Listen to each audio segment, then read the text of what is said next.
Good morning student. This is our next video for term 1 revision and it is a civics chapter federalism.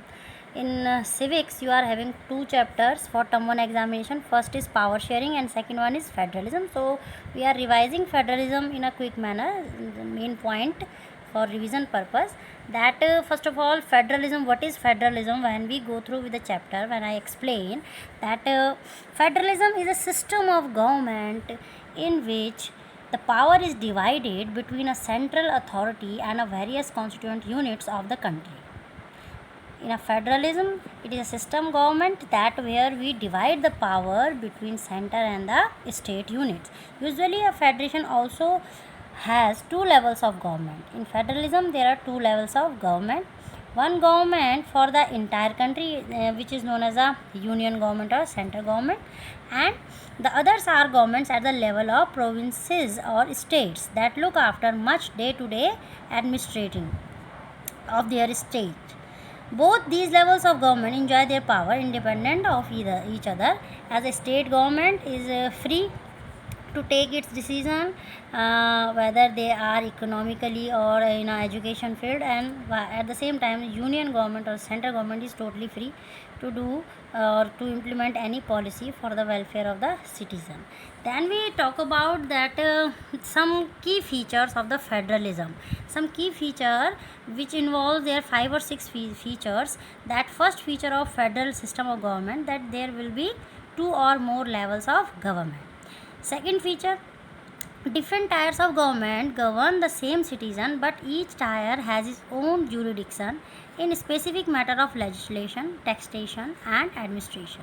Although they are separate in federalism, center and state are having their different power or independent power, but and at the same time they both system, center and the state, having their own jurisdiction in law and in specific matter like legislation, taxation and administration. They are having their own policy and their own implementation of rules.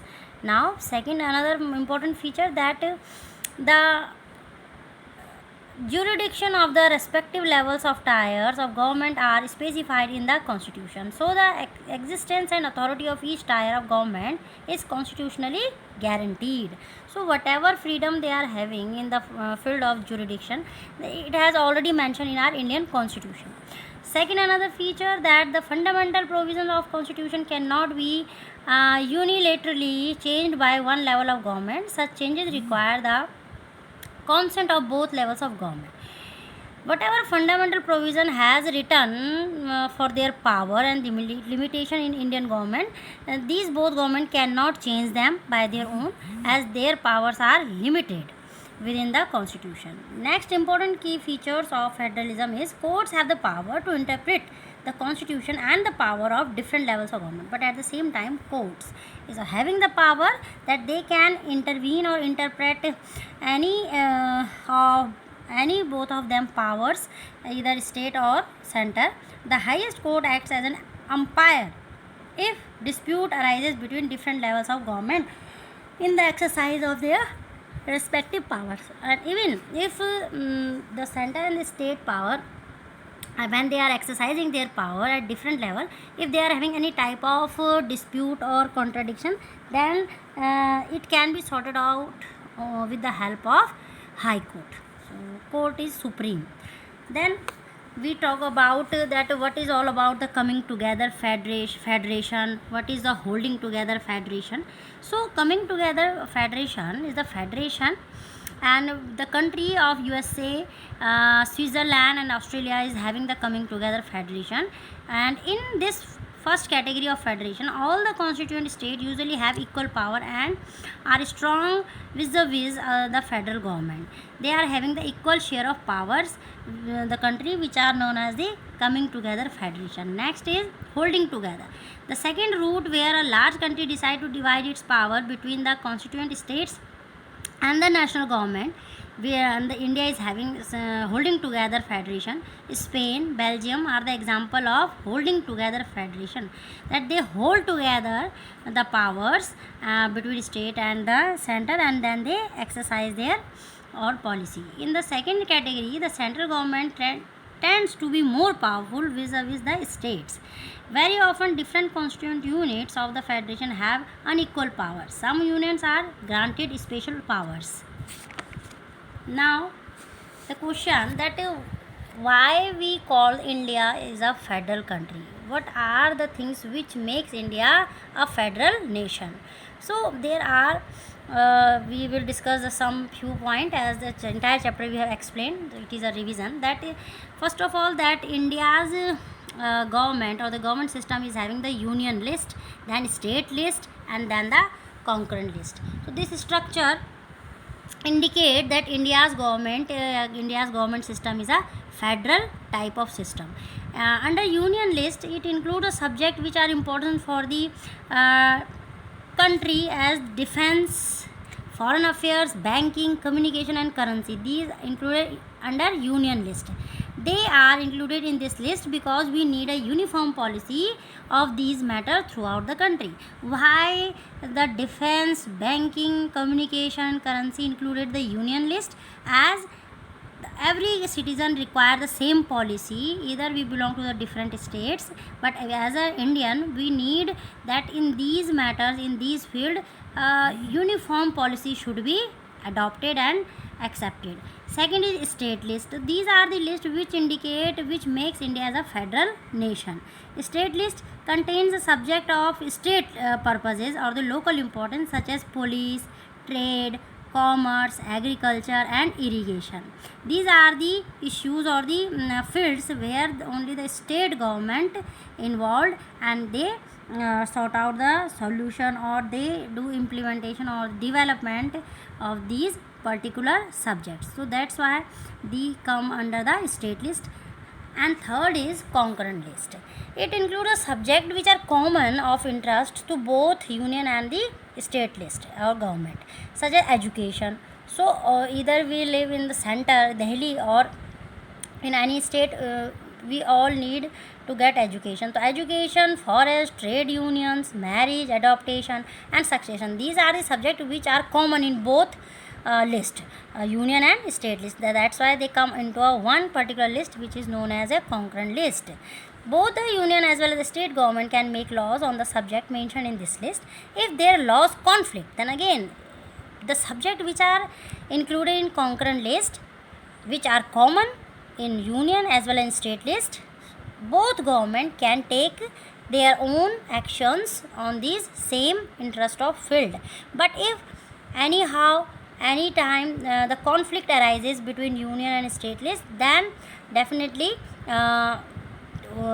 the final law will be made by the union government, will prevail, will be accepted. Then we talked about in this chapter the another important thing that what is decentralization in India, that how power decentralized in India, that a major steps toward decentralization in India were taken in 1992. The constitution was amended to make the third tier of democracy more powerful and effective. So when we talk about decentralization of India, so remember that Indian government introduced the panchayati system or the village system. You can say the third tier of system is known as the panchayati raj system in India. So you have to associate whenever you read the decentralization in India means the introduction of the panchayati system as a third tier of government in India, in Indian federation or federalism. So that the third tier of democracy more powerful and effective, they introduced in 1992. The government of India introduced a panchayati raj system. How they introduce it? Now it is constitutionally mandatory to hold regular election to local government body. That with the help of constitution it became necessary, you can say it becomes a rule, and that there will be local governments bodies election in a particular time of interval. Seats are reserved in elected bodies, and the executive heads of these institutions for the scheduled caste and scheduled tribe and other backward classes. At least 1/3 of the positions are reserved for women. Where? In third tier system of government. Second important feature, an independent institution called the State Election Commission has been created in each state to conduct panchayat and municipal election. Who overlook the panchayat and the municipal elections? The State Election Commission, also appointed. Then the state governments are required to share some powers and revenue with local government body. The nature of sharing varies from state to state. Now, the local government is popularly known as the name of Panchayati Raj. Each village or village in some state has a Gram Panchayat. This is a council consisting of several ward members, often called Panch, and a president or Sarpanch. They are directly elected by all the adult population living in that ward. So it is all about, when we say decentralization in India or decentralization of power in India, the same thing. It means we are talking about the third tier system of government, means Panchayati Raj. So in a quick way you have to do your revision. Then we will talk about some part of power sharing. It's also the very first chapter of your political science. That in the power sharing we have discussed the two case study, Belgium and Sri Lanka, that how they are diverse in their on the basis of their language, culture. That two countries case study we have completed. When we say Belgium, then that main ethnic composition of the Belgium was, there was 59% people who speak Dutch language in Belgium, and another 40% speak, who live in Wallonia region, French. So in Belgium 59% people speak Dutch and 40% people speak French language. Remaining 1% speak German. While in the capital of Belgium, which was Brussels, there 80% people speak French and 20% Dutch speaking. So we have studied already that how in Belgium and its capital city Brussels, the composition of the people on the basis of language is greatly different.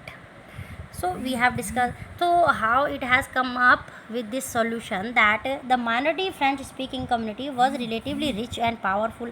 Then how they come up with that the French people want their autocratic rule, as they are more in numbers, while in other Dutch speaking people in Belgium, Dutch speaking people were in majority, so they want their autonomy there. So they come up with the idea that this led to the tension between the Dutch speaking and French speaking people during 1950 and 1960. The tension between two communities was more acute in Brussels. In capital city, the tension between Dutch and French was so panic that Brussels presented a special problem. The Dutch speaking people constituted a majority in the country but minority in the capital. Now it was a, you can say, diversity on the basis of language, especially two language. When we are saying Belgium, so Dutch speaking people and French speaking people we are talking about. So it was all about the Belgium. Now then we talked about the Sri Lanka. Sri Lanka, there was a Sinhala people who speak the Sinhala language, and they were known as the Sinhalese. They were in majority. How they imposed their autocratic rule, that all these government measures coming one after other and gradually increase the feeling of alienation among the Sri Lankan Tamils, that how the Indian Tamils and Sri Lankan Tamils were just segregated. All the benefits, government jobs and all the security, all the comforts was enjoyed by the Sinhalas, who speak the Sinhala, and they are known as Sinhalese. And all these Tamils and non-Tamils were remain poor and they just lagging behind. So how these problem in Belgium and in Sri Lanka come to an end, we have discussed. In Sri Lanka, it has come to end when the Sri Lankan Tamils launched the party and struggle for the recognition of Tamil as an official language, for regional autonomy and equality opportunity in the securing education job. But their demand for more autonomy, provinces populated by the Tamils, were repeatedly denied. By the 1980s, several political organizations were formed demanding an independent Tamil element in the northern and eastern part of Sri Lanka. So it is all about that's in Sri Lanka how the Tamils and non-Tamils united. They do agitation, and then the Constituent Assembly was set up in Sri Lanka, and the majoritarianism of Sinhalese people come to an end. And in Belgium they come up with the idea that constitution prescribe the number of Dutch and French speaking ministers shall be equal in the government. That they also come out with the constitutional reform that they divided the power between Dutch and French equally. And the another thing that they also developed the community government, which was having the people from the Dutch and the French speaking and the German speaking also, and then they sort out their differences. So it is all about the chapter that you have to revise in such a manner. Then the forms of power sharing, you know that in modern democracy the power is share in the form of horizontal and vertical. What is vertical? As I checked your notebooks, and only 10C notebooks are excellent, and the 10th B and 10th A, some notebooks are okay, and while other they you just damage all the notes, and in a one notebook you have done the economics, geography. So it shouldn't be like this. Do revision in a proper manner, see the videos, and whatever you have seen in the video during the revision or all the earlier video, see the syllabus and do your paper as much as best manner you can. God bless you.